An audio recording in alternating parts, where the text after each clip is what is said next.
hate nobody because of their color. We hate oppression. When the party first started, the newspaper was the everything.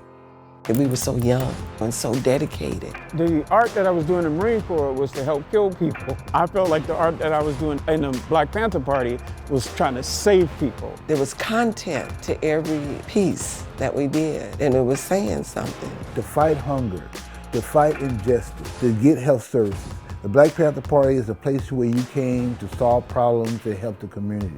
Here was art about everyday people.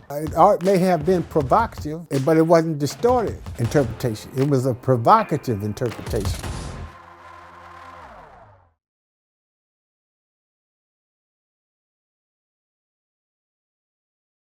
Okay.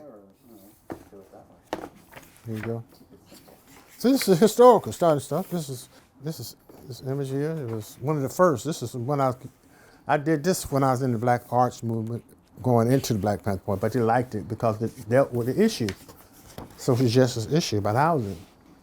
And so they asked to print it, as they could make it into a poster back then. So this is our first real color poster I did in Black Panther Party. It was a gouge painting. Yeah, I came to San Francisco as a child because I had asthma from Grand Rapids, Michigan, born in 1943. And came here in about 1950-51. As a kid, just like all kids, you just draw, you have fun copying cartoons or copying landscape art or doing your imaginary artwork or what have you. It was when I went to City College of San Francisco that I had my only and first professional training. Well, it was racism here just like everywhere else, all over the country. They had a curfew in the Fillmore district. We had to be in the house after 7 or 8 o'clock. We had to wear dog tags with our name and age on them. And if you didn't have that dog tag and they caught you out, they'd take you to juvenile. I'm just wanting to do something out of the frustrations of what you've seen on the news during that time, the rebellions and the riot, murders of young blacks, and always being justified as it is 50, 60 years later. I was like young people, frustrated trying to figure out what to do, how I can get involved with that. When I graduated, there was an explosion in the Bay Area of cultural awareness and political activity. It was exciting. It was just excitement, and I joined the Black Student Union and participated in a lot of cultural events and learned a lot about my culture. In 1969, I got married, and me and my husband moved to Seattle. While I was down here, of course, the Panthers were becoming very active, so it's very present, you know. They are a presence. In 1972, when members from all the offices were called to converge in Oakland, we came down, so this is a return to Oakland for me. They tried me out in a couple of places, and then they found out that I was an artist. And so I started working really early in 72 in the graphic arts department with Emory and his guidance. Some of my images are in the middle of the paper. Some of my images are in the front. Most of them, though, are on the back pages. Sister named Gayle Assali Dickson started working with Emory and our Ministry of Information. This is some of her work that she produced, and I think she worked, her artwork appeared on the back of the Black Panther paper for maybe 5 or 6 years, right? And her artwork is a kind of a softer touch.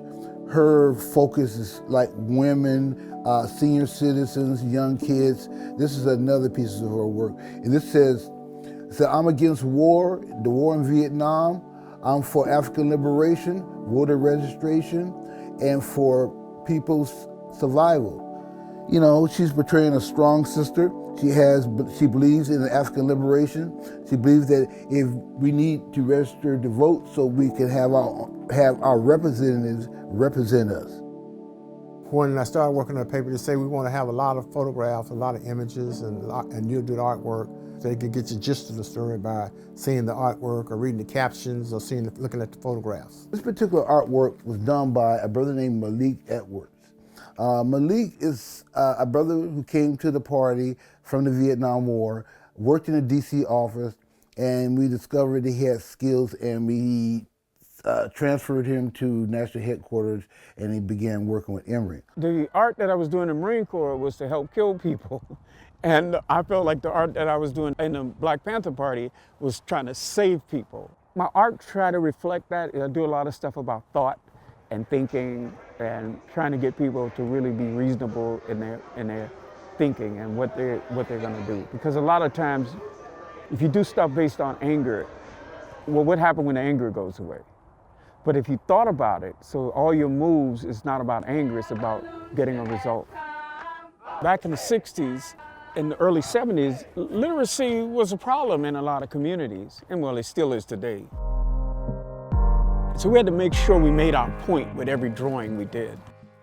And then not only that, we believe in educate to liberate. The captions all were to capture the 10-point platform and program. The 10 points were put together by Huey Newton by himself.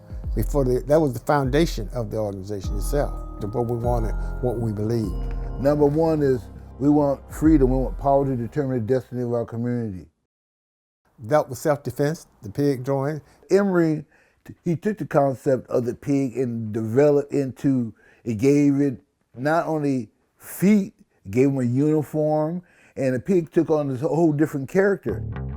Huey would come over, check out, see how things were going with the paper, those kinds of things, and talk about confrontations or standoffs they had that day, patrolling the community, observing the police abuse, harassment of the young people in the neighborhood.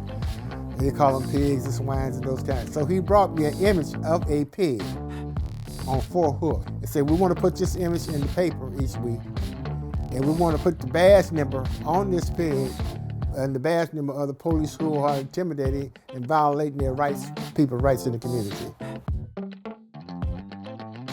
We want full employment for our people. We want to end to the robbery by the capitalists of the black community. We want decent housing. We want education that teaches us our true role, our true history and role in present-day society. In the 60s and 70s, it was like cold-blooded poverty. Right here in Oakland, New Orleans, New York, Detroit. It's common for kids to have 2 or 3 pair of shoes. Back then, you had one with holes in them. No, we were angry. Yeah. But at the same time, we were informed, enlightened. Art may have been provocative, but it wasn't distorted interpretation. It was a provocative interpretation. That's the reality of it, you know. And so you're bringing attention to those issues in a way that maybe sometimes they needed to stir things up. But this was a youth movement too. You have to understand, this was a youth movement. Never in this country had a youth movement such as Black Panther Party. Now in the 60s, we want all black men exempt from military service, but we changed that in 1972. We changed it, we want free medical care for all. Number 7 is that we want an immediate end to police brutality and murder of black people. All black men should be freed from city jails and prisons because they haven't received a fair trial. And so we're pushing for a new way of thinking, and it's occurring inside of us as well. We all understand why we're in there, to serve the people, body and soul, to expose the government for its contradictions in what it's saying and what it's doing, to encourage people to recognize that you are worthy as a human being, you have certain human rights, decent housing, etc. Here was art about everyday people like my grandmother, people like my mother, my aunts and uncles. You could see them and see regular people in the art. These weren't the glamorous, well-coiffed, beautiful people. These were like my people. These were the people I knew and loved. There was an emotional connection to me in the picture. This one here, we have experienced a bitter life with dark and hungry days filled with pain. Now we the people are demanding a change.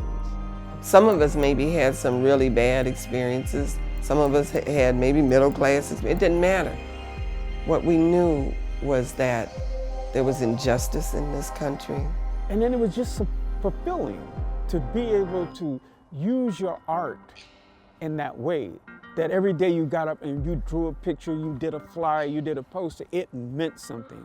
And it was going to have an effect on the community. We used to have guns in every drawing. And then Huey said, look, people aren't ready for revolution. So we took the guns out of the paper. And then we just talking about social issues, serving the people, and our art changed. It wasn't guns anymore. We were talking about what was going on, about voting. We were doing the pages on sickle cell anemia. I mean, that was a national movement to inform people about sickle cell anemia. This became a stand. There was like cerebral palsy and the March of Dimes and polio. You would go into black liquor stores and stuff like that and see this stand there, and with the thing, and people put money in there. There's a blessing in being a member of the Black Panther Party that, of course, I didn't realize for a long time. Understanding my drawings, that they weren't just drawings, or they just weren't art for art's sake. They had meaning, they had content, they had purpose. It helped me to understand the world around me. And then I began the journey within. Well, the Black Panther Party definitely made a difference because, like, there's free breakfast program here. There's free lunch here. There's a clinic, a free clinic attached to this school. Community service is a part of colleges now. You know, you have to go out and do community service. So there are things that are still around that we left, but we just never believed we couldn't. We wasn't thinking about failure. We was always thinking about success. We never thought that we were going to fail at anything. We just started doing it. It made a difference, yes. The dynamics today is uniquely different as well. But it left a blueprint to be inspired by, to be inspired with, but not necessarily to duplicate it, you know, because you're in a whole nother dynamic, a whole nother world of things that exist today. But as much as things change, some things stay the same. You know. People are finding out about the Panthers, finally. Well, people say, I thought they were racist, or I thought they was gangsters, the way the FBI talked about them, you know? So the truth of the party is coming to light.